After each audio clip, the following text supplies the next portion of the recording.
അല്ലെങ്കിലും ഞങ്ങളുടെ വീടിൻ്റെ മുന്നിലെത്തി കഴിഞ്ഞ് മീൻകാരൻ്റെ കൂക്കി വിളിക്ക് ഒരു അല്പം ശക്തി കൂടുതലാണ് കേട്ടോ. അപ്പോൾ ഇന്നും ചാള തന്നെയാണ് നമ്മൾ വാങ്ങിയിരിക്കുന്നത്. ഇന്ന് ചാളയിൽ ഒരു ഇച്ചിരി പരീക്ഷണം നടത്താമെന്ന് കരുതി ചാളയൊക്കെ ഇതാ നന്നാക്കി വെച്ചിട്ടുണ്ട്.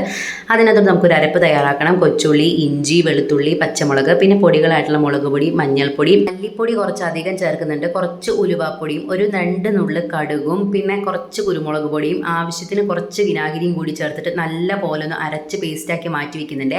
പിന്നെ മീൻചട്ടിയിലോട്ട് വെളിച്ചെണ്ണ ഒഴിച്ച് കുനുകുന അരിഞ്ഞിട്ടുള്ള ഒരു സവാള, ഒരു തക്കാളി എല്ലാം കൂടെ നല്ല പോലെ ഒന്ന് വഴറ്റിയെടുക്കണം. നല്ല പോലെ ഒന്ന് വഴന്ന് വന്നു കഴിഞ്ഞാൽ അതിനകത്തോട്ട് കറിവേപ്പിലയും പാകത്തിനുള്ള ഉപ്പും കൂടി ചേർത്തിട്ട് ഒന്നുകൂടി ഒന്ന് വഴറ്റിയെടുക്കണം. പിന്നെ നമ്മൾ അരച്ച് മാറ്റി വെച്ചിരിക്കുന്ന അരപ്പും കൂടി ചേർത്ത് അതിൻ്റെ ഒരു പച്ചമണമൊക്കെ ഒന്ന് മാറുന്നത് വരെ നല്ല പോലെ ഒന്ന് വഴറ്റി കൊടുക്കുക. അരപ്പും സവാളയുടെ കൂട്ടൊക്കെ നല്ല പോലെ ഒന്ന് വഴന്ന് വന്നതിന് ശേഷം നമുക്ക് ആവശ്യത്തിനുള്ള വെള്ളം ഒഴിച്ചു കൊടുക്കുക. പാകത്തിനുള്ള ഉപ്പും, പുളി പോരെങ്കിൽ ഒരല്പം കൂടി വിനാഗിരിയും കൂടി ഒഴിക്കുക. നല്ല പോലെ ഒന്ന് തിളച്ച് വരുമ്പോൾ നമുക്ക് ചാള കഷ്ണങ്ങൾ കൂടി ഇട്ട് കൊടുക്കാം. ഒരു 10-15 മിനിറ്റ് മീഡിയം ഫ്ലെയിമിൽ നല്ല പോലെ ഒന്ന് തിളച്ച് ആ എണ്ണയൊക്കെ ഒന്ന് തെളിഞ്ഞ് വരുമ്പോൾ നമ്മുടെ ചാള വെന്താലും ഇവിടെ റെഡി ആയിട്ടുണ്ട് കേട്ടോ. കിഡിലും ടേസ്റ്റാണ്. ചോറിനൊപ്പാണെങ്കിലും ചപ്പാത്തിനൊപ്പാണെങ്കിലും നല്ല കിഡിലും കോമ്പിനേഷനാണ് കേട്ടോ. നല്ല മണോ നല്ല ടേസ്റ്റുള്ള അടിപൊളി ഒരു ഐറ്റമാണ്. അപ്പോൾ തയ്യാറാക്കി നോക്കിയിട്ട് അഭിപ്രായം പറയാൻ മറക്കല്ലേ. ടാറ്റാ.